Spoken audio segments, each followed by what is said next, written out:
Selamat pagi anak-anak semua. Kita bertemu kembali dalam program pembelajaran jarak jauh, masuk dalam tema 2, udara bersih bagi kesehatan, subtema 1, cara tubuh mengolah udara bersih, pembelajaran ke-6.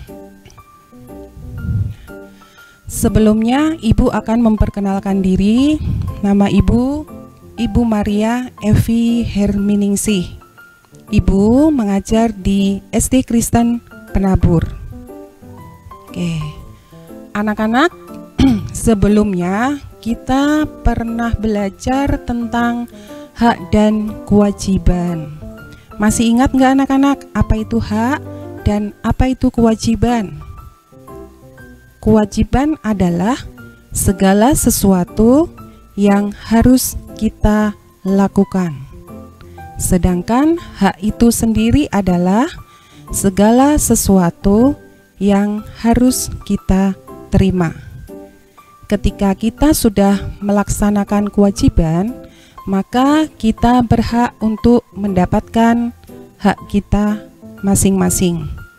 Baik anak-anak, kita akan menyimak gambar. Kalian perhatikan gambar tersebut. Kira-kira ada apa sih dalam gambar tersebut? Mari kita lihat. Nah, di sini sudah nampak ya anak-anak, ada gambar yang sedang melakukan suatu kegiatan. Kira-kira gambar tersebut dilakukan di mana? Siapa yang mau menjawab anak-anak? Tidak usah takut, kita harus berani ya, berani berpendapat. Yuk, siapa yang mau jawab? Kira-kira kegiatan tersebut dilakukan di mana? Oh ya, betul. Teman kalian ada yang menjawab bahwa kegiatan tersebut dilakukan di suatu masyarakat. Nah, mungkin di sekitar tempat tinggal anak-anak semua pernah melakukan kegiatan seperti pada gambar tersebut. Nah, kita perhatikan ya. Di situ ada ibu-ibu, kemudian ada bapak-bapak, kemudian ada anak-anak juga. Yuk, apa sih yang dilakukan oleh ibu tersebut? Coba perhatikan. Yuk, jawab yuk. Siapa yang berani? Iya, betul. Ada yang menjawab. Ibunya sedang menyapu. Betul sekali. Jadi yang dilakukan ibu tersebut adalah menyapu, membersihkan jalan dari sampah-sampah ya. Kemudian apa yang dilakukan anak laki-laki tersebut? Ayo, siapa mau menjawab? Iya, betul. Teman kalian menjawab, anak tersebut sedang membawa tempat sampah yang berisi sampah. Kemudian apa yang dilakukan oleh bapak-bapak tersebut? Siapa mau jawab? Yuk, siapa yang mau jawab? Berani? Iya, betul. Bapak-bapak itu ada yang sedang membawa cangkul, ada yang sedang mencangkul, dan juga ada yang sedang membawa tempat sampah. Nah, kira-kira nama pekerjaan tersebut atau kegiatan tersebut apa ya? Oke, ya betul. Sedang kerja bakti, betul sekali. Jadi bapak-bapak, ibu-ibu, dan anak-anak tersebut sedang melakukan kegiatan kerja bakti. Kita akan lanjut ya anak-anak ya.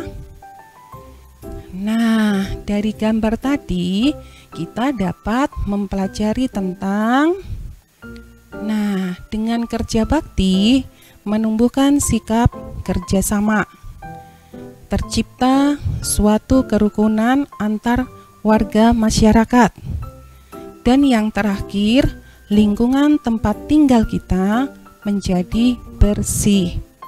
Nah, kalau lingkungan tempat tinggal kita itu bersih, maka hidup kita pun akan nyaman. Kita bisa menghirup udara bebas.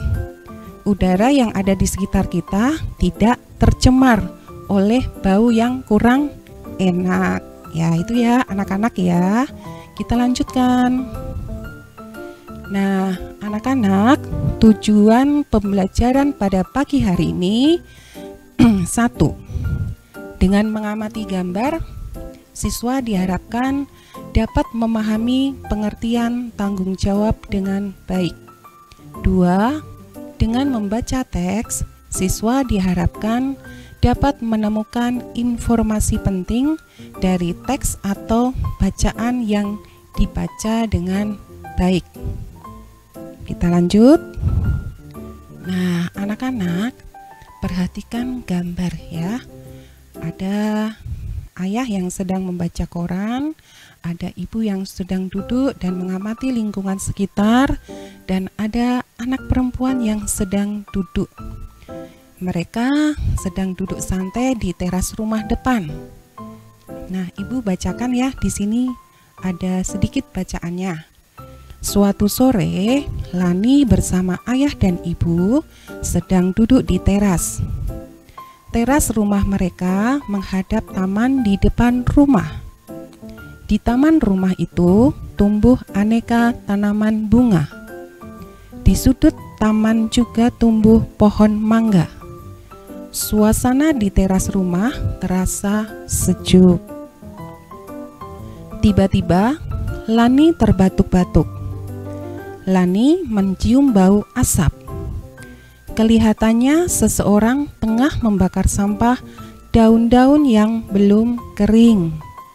Asap sampah yang dibakar itu begitu pekat. Udara di sekitar menjadi tercemar oleh asap. Nah, ini ada sebuah gambar kering itu dibakar oleh warga setempat. Nah, ketika ada orang membakar sampah berupa daun-daun yang belum kering, itu akan menyebabkan asap yang tebal. Pembakaran tersebut menimbulkan asap tebal dan menyebabkan terjadi pencemaran udara. Dengan adanya pencemaran udara tersebut karena asap tadi, maka banyak orang akan menjadi batuk. Kenapa orang-orang tersebut menjadi batuk, anak-anak? Karena mereka telah menghirup asap tersebut. Jadi kalau kalian misalnya di rumah ingin membakar daun-daun, tunggu daun-daun tersebut mengering dulu baru dibakar ya, sehingga tidak akan menimbulkan asap yang tebal.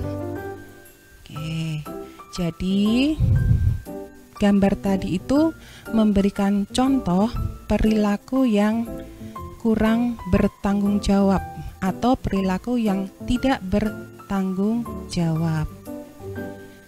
Nah, contoh sikap yang tidak bertanggung jawab. Kita perhatikan gambar berikut. Nah, anak-anak perhatikan. Apa ya yang sedang dilakukan anak tersebut? Siapa mau menjawab atau siapa tahu? Dari gambar tersebut apa yang dilakukan oleh anak-anak? Apa yang dilakukan anak-anak tersebut? Ada seorang anak cowok di tepi sungai sedang melakukan aktivitas. Iya, ada yang menjawab nih, betul sekali.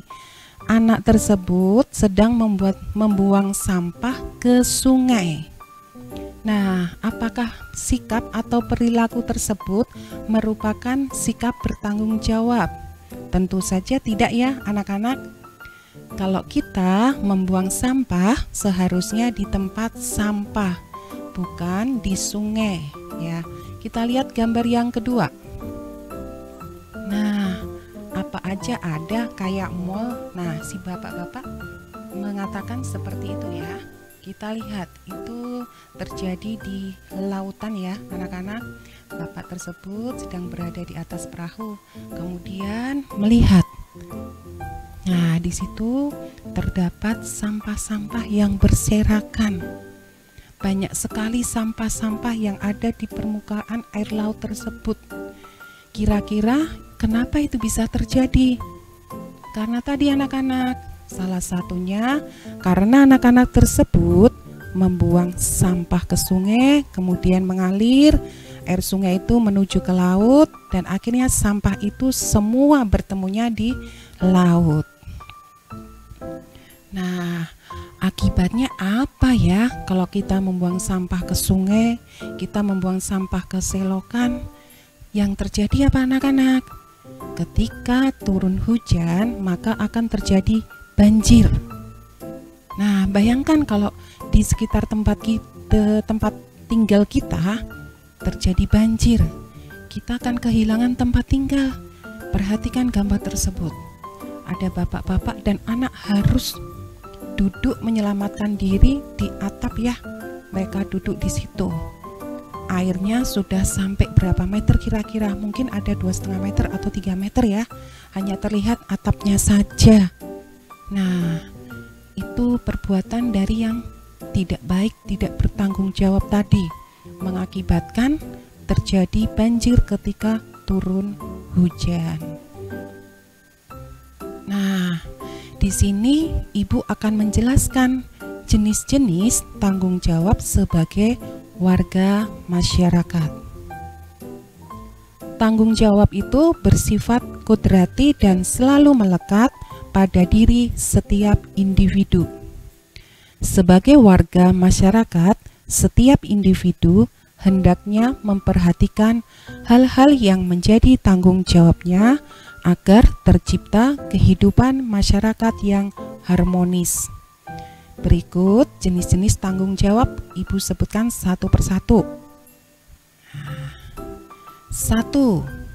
Memelihara ketertiban dan keamanan hidup bermasyarakat. Ketertiban dan keamanan hidup bermasyarakat dapat diupayakan dengan membuat peraturan untuk dipatuhi bersama segenap warga masyarakat. Contohnya adalah ronda malam.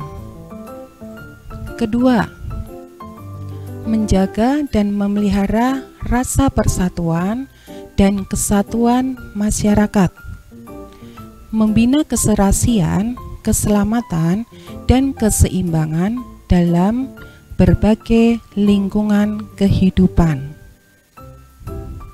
Tidak menonjolkan perbedaan, tetapi mencari kesamaan. Ketiga, meningkatkan rasa solidaritas sosial sebagai sesama anggota masyarakat. Sikap solidaritas sosial dalam masyarakat meliputi saling membantu, saling peduli, dan bisa saling bekerja sama. Yang keempat, menghapuskan bentuk-bentuk diskriminasi atau bentuk perbedaan perlakuan. Nah, itu tadi beberapa jenis tanggung jawab kita sebagai warga masyarakat. Nah, anak-anak dengan menjaga kenyamanan lingkungan merupakan salah satu bentuk tanggung jawab kita sebagai warga masyarakat. Itu ya anak-anak untuk pelajaran mengenai tanggung jawab pada pagi hari ini. Berikutnya kita akan masuk ke pembelajaran. Nah, mengidentifikasi informasi dari teks atau bacaan.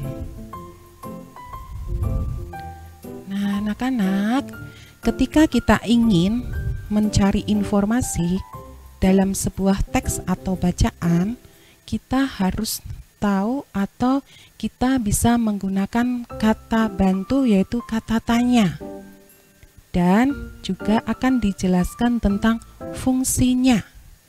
Yang pertama, kata tanya apa? Kata tanya apa untuk menanyakan hal atau peristiwa yang terjadi. 2. Kata tanya siapa? Kata tanya siapa untuk menanyakan seseorang atau pelaku yang terlibat dalam suatu peristiwa. Ketiga, kata tanya kapan Kata tanya kapan untuk menanyakan waktu terjadinya suatu peristiwa. Keempat, kata tanya di mana. Kata tanya di mana untuk menanyakan tempat terjadinya suatu peristiwa. Kelima, kata tanya mengapa. Kata tanya mengapa ini digunakan untuk menanyakan penyebab terjadinya suatu peristiwa. Nah, kata tanya tersebut digunakan untuk membantu kita dalam menemukan informasi yang ada di dalam sebuah bacaan atau sebuah teks. Tentunya untuk mendapatkan informasi, kita perlu membaca teks atau bacaan tersebut. Harus membaca berulang kali agar kita memahami bacaan tersebut.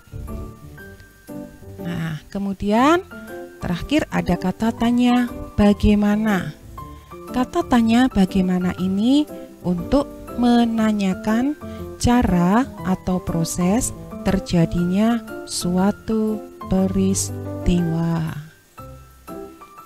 Dan kata tanya berapa. Kata tanya berapa ini digunakan untuk menanyakan jumlah atau nominal.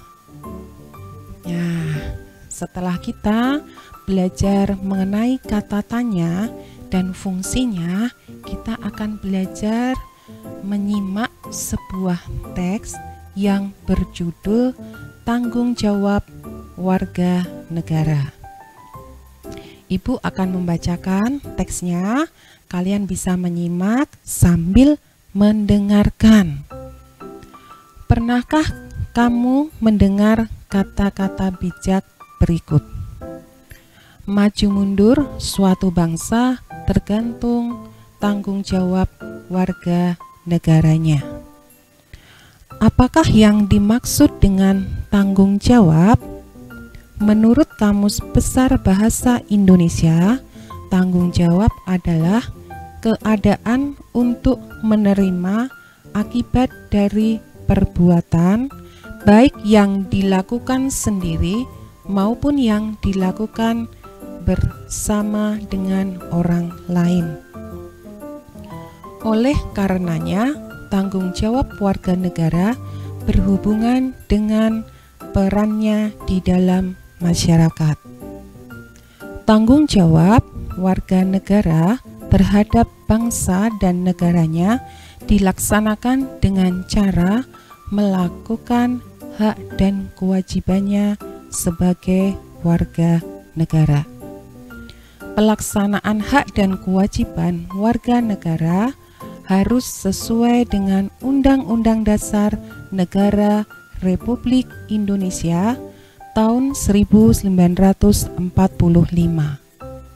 Apa saja tanggung jawab warga negara Indonesia?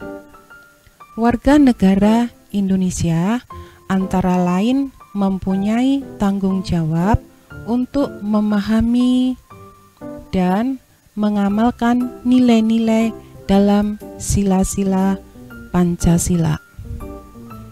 Warga negara Indonesia juga bertanggung jawab untuk menjaga persatuan dan kesatuan bangsa agar tidak terpecah belah. Sebagai seorang siswa, kamu pun memiliki tanggung jawab. Salah satunya adalah dengan menaati peraturan yang telah ditetapkan, baik oleh sekolah maupun oleh negara, sesuai peranmu sebagai seorang siswa. Peraturan sekolah hanya sejalan dengan nilai-nilai yang terkandung di dalam sila-sila dalam Pancasila. Peraturan sekolah juga harus sejalan dengan peraturan yang ada di dalam masyarakat tersebut. Nah, Itu ya anak-anak, bacaan dengan judul Tanggung Jawab Warga Negara. Nah, setelah kita menyimak dari bacaan tersebut, kita bisa tahu apa informasi penting yang ada di dalam bacaan tersebut. Yuk, siapa mau menjawab atau mengemukakan pendapatnya? Apa informasi yang ada di dalam bacaan tersebut? Jangan takut salah ya anak-anak, karena kita harus berani, harus belajar untuk mengemukakan pendapat. Kita tadi sudah belajar tentang apa itu tanggung jawab, dan di bacaan ini juga isinya mengenai tanggung jawab ya anak-anak. Nah, informasi apa ya yang ada dalam bacaan tersebut? Yuk, siapa mau membantu ibu atau mau menjawab? Boleh kok. Tidak harus sama misalnya pemikirannya dengan ibu. Ya, yuk siapa mau mengemukakan pendapat isi informasi penting dalam bacaan tersebut? Yuk. Siapa bisa? Ya, ibu bantu ya anak-anak ya. Jadi informasi penting dalam bacaan itu adalah menjelaskan mengenai tanggung jawab kita sebagai warga negara dan tanggung jawab kita sebagai siswa. Nah, tanggung jawab kita sebagai warga negara apa? Tentunya ada beberapa ya, yaitu misalnya ikut dalam kegiatan di dalam masyarakat, menjaga ketertiban, menjaga keamanan dengan ikut ronda malam. Kemudian bentuk tanggung jawab kita sebagai siswa apa? Yaitu belajar, mentaati peraturan yang ada di sekolah ya. Nah, itu informasi yang ada di dalam bacaan tersebut. Tentunya bentuk tanggung jawab itu harus kita lakukan dalam kehidupan sehari-hari kita ya. Kita amalkan sesuai dengan nilai-nilai yang ada di dalam sila-sila Pancasila tersebut. Nah, dari bacaan tadi kita coba menerapkan dari kata tanya tadi ya. Nih, dari kata tanya ini coba kita masukkan atau kita terapkan dalam bacaan ini. Nah, di sini nanti kita akan mencari 3 saja. Bisa menggunakan kata tanya apa, kata tanya siapa, kapan, di mana, mengapa, bagaimana, dan berapa. Tentunya jawabannya itu kita cari dari bacaan ini. Yuk, kita lihat ya. Misalnya pertanyaan yang pertama. Apa judul bacaan di atas? Judulnya apa? Tanggung jawab warga negara. Nah, tanggung jawab warga negara. Kita coba lagi pertanyaan yang kedua. Ya. Nah, Ibu ambil di sini kata tanya siapa? Siapa yang bertanggung jawab terhadap negara Indonesia? Jawabannya kita lihat di sini, anak-anak. Nah, siapa yang bertanggung jawab terhadap negara ini, negara Indonesia? Tentunya semua warga negara Indonesia. Termasuk kita semua ya anak-anak. Anak-anak termasuk dalam warga negara. Pertanyaan yang ketiga. Ibu menggunakan kata tanya bagaimana? Bagaimana cara warga masyarakat melakukan tanggung jawab tersebut? Kita lihat dari bacaan tadi. Nah, ada nggak jawabannya di dalam bacaan itu? Ada dalam paragraf kedua. Tanggung jawab warga negara terhadap bangsa dan negaranya bisa dilaksanakan dengan cara melakukan hak dan kewajibannya sebagai warga negara. Nah, semua jawaban pasti ada di dalam bacaan. Kita tidak boleh ya anak-anak ya membuat pertanyaan dari bacaan tetapi jawabannya tidak dari bacaan. Ketika kita membuat pertanyaan dari bacaan, jawabannya juga harus yang terdapat dalam bacaan tersebut. Nah, pelajaran bahasa Indonesia tadi mencari informasi penting dari bacaan dengan dibantu menggunakan kata tanya. Nah, itu ya anak-anak ya. Semoga pembelajaran pada pagi hari ini bermanfaat bagi anak-anak semua, menambah pengetahuan dari anak-anak semua. Ibu di sini mengucapkan terima kasih kepada anak-anak semua karena sudah mengikuti pembelajaran jarak jauh. Oke anak-anak, Ibu Maria mengucapkan terima kasih. Sampai bertemu kembali dalam pembelajaran jarak jauh yang berikutnya. Sampai jumpa lagi anak-anak.